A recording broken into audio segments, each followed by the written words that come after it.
नमस्कार, मैं अशोक कुमार पांडे और स्वागत है आपका टीसीएच पर। राहुल गांधी ने यह साफ कर दिया है कि संसद खत्म होने से, संसद का सत्र खत्म होने से, संसद के अंदर किसी तरह की बहस नहीं होने देने से मामले खत्म नहीं हो जाते। आप जानते हैं कि जो यूथ प्रोटेस्ट हुआ था, जेनजी प्रोटेस्ट हुआ था, उसको लेकर राहुल गांधी लगातार आवाज उठा रहे हैं। आपको यह भी याद होगा कि किस तरह वो प्रधानमंत्री के घर के सामने धरने पर बैठ गए थे, फिर किस बदतमीजी से उनको हटाया गया और बाद में कहा गया तो उन्होंने कहा कि मेरे साथ वो इससे भी बुरा व्यवहार कर ले, मुझे फर्क नहीं पड़ता, सवाल छात्रों को न्याय का है। आपको यह भी याद होगा कि साहिल नाम के छात्र को, जिसको पैलेट गन लगी थी, वो पहले भी लेकर आए थे, अपने घर पर प्रेस कॉन्फ्रेंस की थी जिसमें उनको दिखाया था। आज सुबह सुबह वो पहुंच गए पार्लियामेंट स्ट्रीट थाना। उनका कहना है कि इसके पहले वो कनॉट प्लेस के थाने में गए थे, वहां पर उनकी बात नहीं सुनी गई। कहा गया कि ये जो मामला है वो संसद मार्ग थाने का है, पार्लियामेंट स्ट्रीट थाने का है, आप वहां पे जाइए। तो आज वो साहिल को लेकर, साहिल, उनकी मां और राहुल गांधी, ये सारे लोग पहुंचे आज सुबह सुबह संसद मार्ग थाने के अंदर। और बहुत मामूली सी बात थी, एफआईआर दर्ज कराना था। आप बताइए, इस देश में एफआईआर दर्ज कराना इतना मुश्किल काम है?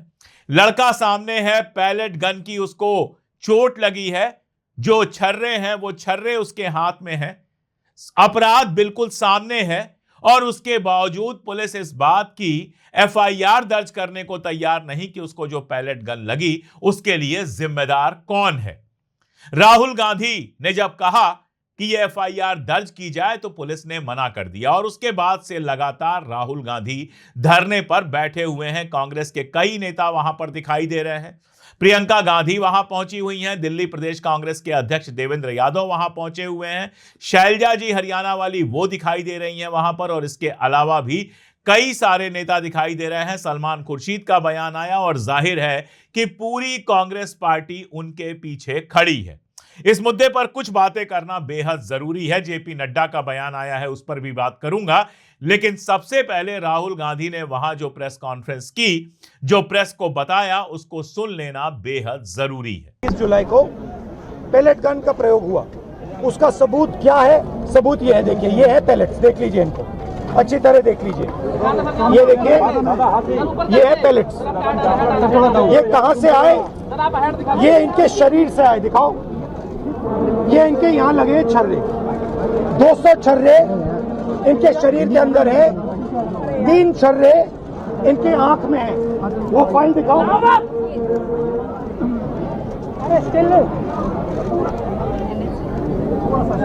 ये है एम्स की रिपोर्ट,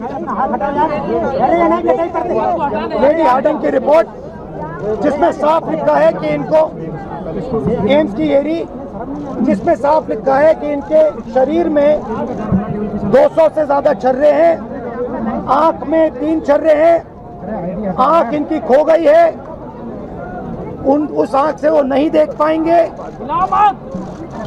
और इनके दिल के पास, बिल्कुल दिल के पास छर्रे हैं जो छुए नहीं जा सकते हैं।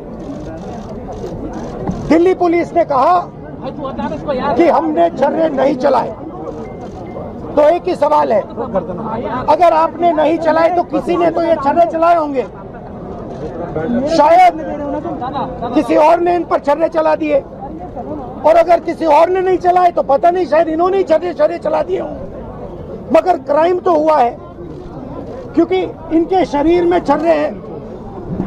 हम सिर्फ ये कह रहे हैं कि एफआईआर दर्ज कीजिए, एफआईआर दर्ज कीजिए। हिंदुस्तान का एक युवा है, उनकी मम्मी यहाँ पे ज्योति खड़ी है, उनके पिता दीपक हैं, साहिल है ये, और हम सिर्फ ये कह रहे हैं कि प्लीज एफआईआर दर्ज कीजिए। अंदर से हमें बताया जा रहा है कि देखिए, ऊपर से ऑर्डर आया, एफआईआर नहीं हो सकता है। सिंपल सी बात है, जब तक एफआईआर नहीं होगा तब तक हम यहां से नहीं हिलने वाले हैं। सिंपल सी बात है, एफआईआर करना होगा। इस देश में लाखों लोगों के साथ ये अन्याय होता है, महिलाओं के साथ होता है, जिनका रेप किया जाता है उनके साथ होता है, गरीबों पर ये किया जाता है, हर रोज किया जाता है। और ये नई दिल्ली में कनॉट प्लेस में आपकी आंखों के सामने किया जा रहा है। इसीलिए हम सिर्फ एक मांग है हमारी, एफआईआर, डीडीआर और जो इन्वेस्टिगेटिव ऑफिसर है उसका आप नाम हमें बता दीजिए, हम चले जाएंगे। हम सिर्फ इस परिवार के लिए न्याय मांग रहे हैं। और हमें बताया जा रहा है कि हिंदुस्तान में युवा पर गोली चलाई जा सकती है। दिखाइए, यहां दिखाइए, युवा पे गोली चलाई जा सकती है, मगर आंख दिखाइए,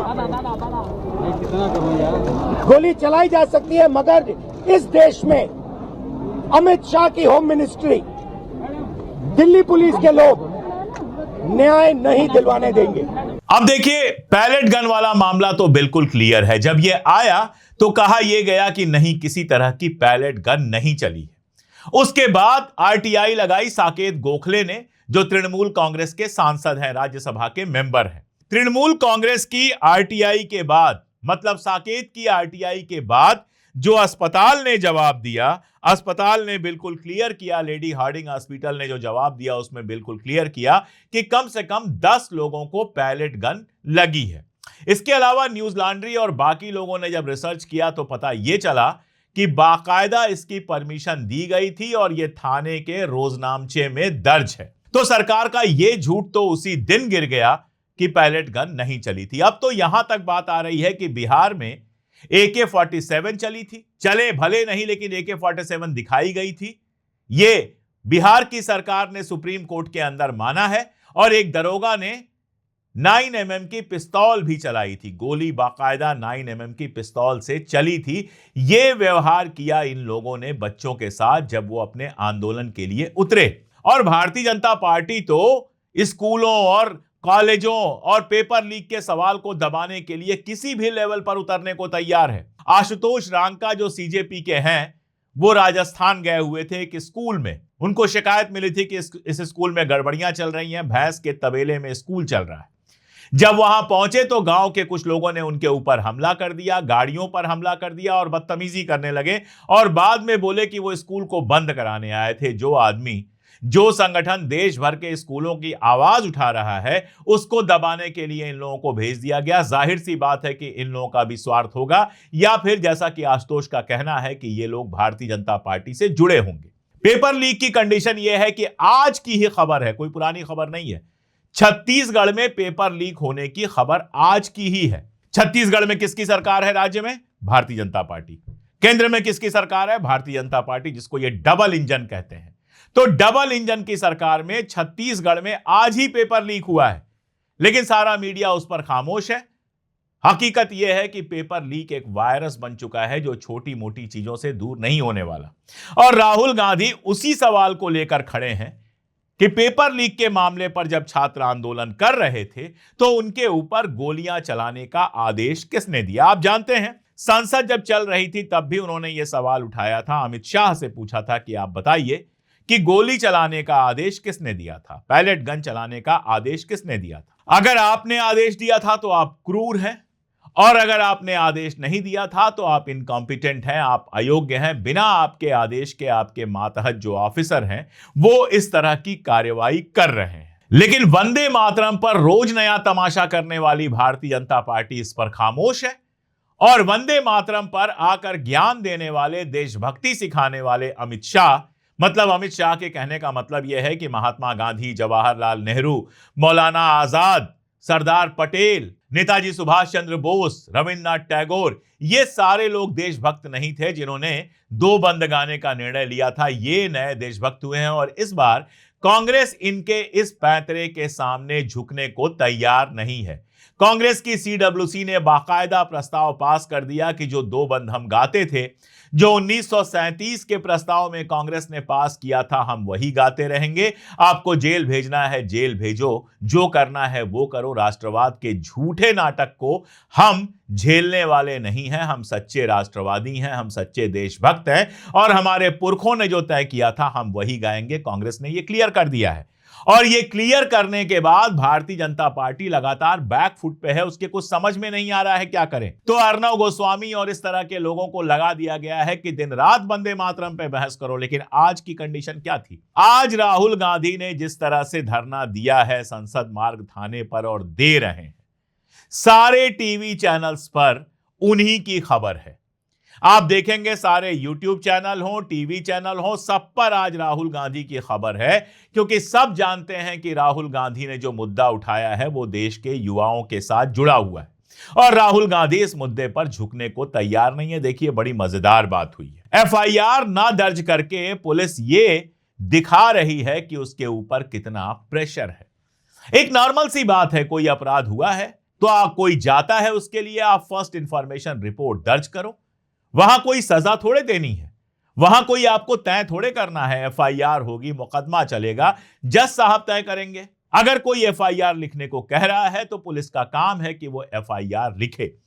इस देश में लगातार शिकायत रहती है कि गरीब आदमी की एफआईआर नहीं लिखी जाती, आम आदमी की एफआईआर नहीं लिखी जाती। कितने ऐसे वीडियोस और घटनाएं सामने आई हैं जिसमें हमने ये देखा है कि एफआईआर लिखने के भी पैसे मांगे गए हैं। राहुल गांधी ने आज यह साबित कर दिया कि दिल्ली की पुलिस एफआईआर लिखने में आनाकानी करती है। जब नेता विपक्ष सांसद राहुल गांधी के साथ जाने पर भी एफआईआर नहीं लिखी जा रही है तो हम आप जाएंगे तो कैसे एफआईआर लिखी जाएगी? दिल्ली पुलिस के सामने संकट क्या है? एफआईआर अगर लिखती है तो अमित शाह फंस जाएंगे, क्योंकि राहुल गांधी उन्हीं के खिलाफ एफआईआर लिखवाएंगे, वही गृह मंत्री हैं।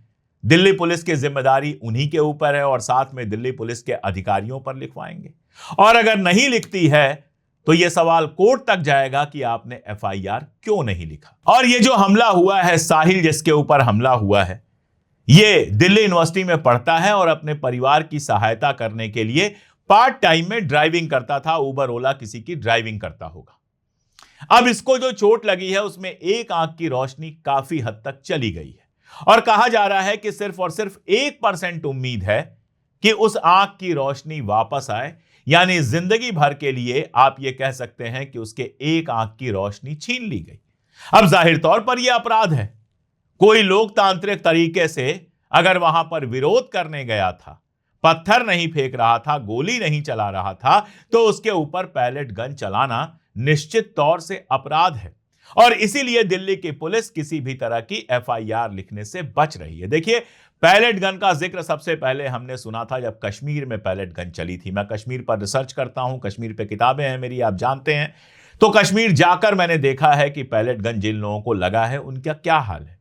कितने ही लोग हैं जिनकी एक या दोनों आंख की रोशनी जा चुकी है, कितने ही लोग हैं जिनके चेहरे पर गंदे निशान बन गए हैं, कितने ही लोग हैं जिनको अलग तरह की परेशानियां इस पैलेट गन से हुई हैं। और कश्मीर में जब पैलेट गन चला तो कह दिया गया वो तो आतंकवादी थे। मैं जानता हूं कि सारे आतंकवादी नहीं थे जिनको पैलेट गन लगी है, विरोध करने सड़क पर उतरे थे और पैलेट गन लगी उनको। तो कश्मीर का मुद्दा तो दब जाता है, कश्मीर की जनता के साथ कुछ भी करिए, आतंकवादी कह दीजिए, मुद्दा दब जाता है। लेकिन इस बार पैलेट गन दिल्ली में चली है और मैं हमेशा कहता हूं कि जो कश्मीर में हो रहा है उस पर आप चुप रह जाते हैं तो याद रखिए कि वो प्रयोग है, संयोग नहीं है। और वो प्रयोग देश भर में आज नहीं तो कल दोहराया जाएगा। देखिए, दोहराया गया दिल्ली में, दिल्ली के सीने में, दिल्ली के बिल्कुल बीचों बीच सीपी के आसपास जंतर मंतर में, संसद से थोड़ी सी दूरी पर एक छात्र के ऊपर और एक नहीं 10 छात्रों के ऊपर पैलेट गन चलाई गई। और आप सरकार को देखिए, सरकार की संवेदनहीनता देखिए। आज तो नड्डा साहब आए हैं, वही के अटेंशन सीकर है राहुल गांधी। नड्डा जी, आपको अटेंशन की जरूरत है। किसी भी देश के किसी भी एक इलाके में आप चले जाइए और उसी इलाके में राहुल गांधी चले जाएं, देखिए जनता किसको सुनने ज्यादा आती है। किसी भी एक इलाके में चले जाइए और देखिए कि जनता किससे ज्यादा प्यार करती है। जाके देखिए, समझ में आ जाएगा कि अटेंशन की जरूरत आपको है। अटेंशन की जरूरत उस वृद्ध प्रधानमंत्री को है जो जेनजी को लुभाने के लिए रील्स बनाता है। अटेंशन की जरूरत उन लोगों को है। राहुल गांधी को अब अटेंशन की जरूरत नहीं है, वो हार्ट थ्रॉब है इस देश के। उनकी खबर सबसे बड़ी खबर अपने आप बन जाती है। लेकिन इससे खराब बयान किरण रिजिजू का था। इन्होंने तो जो कहा वो भाजपा की आदत पड़ी हुई है जिसका अब कोई असर नहीं होता। जैसे गिरिराज सिंह ने कहा कि इससे आसानी से तो तुषार कपूर की बात समझ में आ जाती है। भाई आपके पास दिमाग जितना होगा उतनी ही बात आपको समझ में आएगी। अगर 5वीं कक्षा के बच्चे का दिमाग आपके पास है तो फिजिक्स के प्रोफेसर की बात आपके समझ में नहीं आने वाली। झटका मीट की दुकानों का उद्घाटन करते करते और खाते खाते अगर आपकी बुद्धि कुंद हो गई है तो यह आपकी प्रॉब्लम है। अगर स्वराज क्या होता है, सेल्फ रूल और आजादी में क्या फर्क होता है, यह आपको नहीं पता है तो आपकी गलती नहीं है, आपके टीचर्स की गलती है और उस माहौल की गलती है जिसमें आप रह रहे हैं। कीर्ति आजाद ने आपके बारे में बताया था कि मटन खाने के लिए आप क्या करते थे। तो आपके पास बुद्धि नहीं है तो चाहे ये गिरिराज सिंह हो, चाहे वो निशिकांत दुबे हो, इन लोगों के बयान पे तो कोई ध्यान ही नहीं देता। लेकिन किरण रिजिजू का बयान वाकई बहुत अजीब था। जब वो ANI पे इंटरव्यू दे रहे थे और वहां उन्होंने कहा था कि किसी को गंभीर चोट नहीं लगी है। जरा ये बताएं कि ये बच्चा जिसकी आंख में पैलेट गन लगी है और उसकी रोशनी वापस आने की उम्मीद सिर्फ 1% है, ये अगर गंभीर चोट नहीं है तो कौन सी चोट गंभीर होती है। आपकी उंगली कट जाए तो एम्स पहुंच जाते हैं, यहां एक बच्चे की आंख की रोशनी का सवाल है और आप कह रहे हैं गंभीर चोट नहीं लगी। उन्होंने कहा कि पुलिस ने किसी को ज्यादा मारा नहीं, किसी को गंभीर चोट नहीं लगी, किसी की हड्डी नहीं टूटी। कमाल है। अस्पतालों में एक बार घूम लीजिए जहां इनके इलाज हुए हैं, आपको पता चल जाएगा। लेकिन यह बयान बताता है कि सरकार कितनी संवेदनहीन हो चुकी है और अमित शाह का गायब रहना बताता है कि सरकार कितनी डर चुकी है। और राहुल गांधी इन्हीं दोनों चीजों को जनता के सामने लेके आए हैं। अब आज के धरने का अंजाम जो भी हो, कल वो जा रहे हैं, छात्रों की गूंज प्रोग्राम है, उसमें 50-60 शर्तें लगा दी गई हैं। पहले कर्फ्यू लगा दिया गया था पुणे में, फिर शर्तें लगा दी गई हैं, लेकिन राहुल गांधी जाएंगे और पूरी ताकत से छात्रों की गूंज कार्यक्रम में सवाल उठाएंगे। और आज उन्होंने देश के सामने यह सवाल छोड़ दिया है कि एक युवा लड़के को पैलेट गन लगी है और दिल्ली की पुलिस आखिर उस पर क्यों नहीं तैयार है किसी तरह का FIR दर्ज करने की। अमित शाह जी, आपको अभी समझ में नहीं आ रहा है, लेकिन आगे यह आपके पूरे परसेप्शन पे बहुत भारी पड़ने वाला है।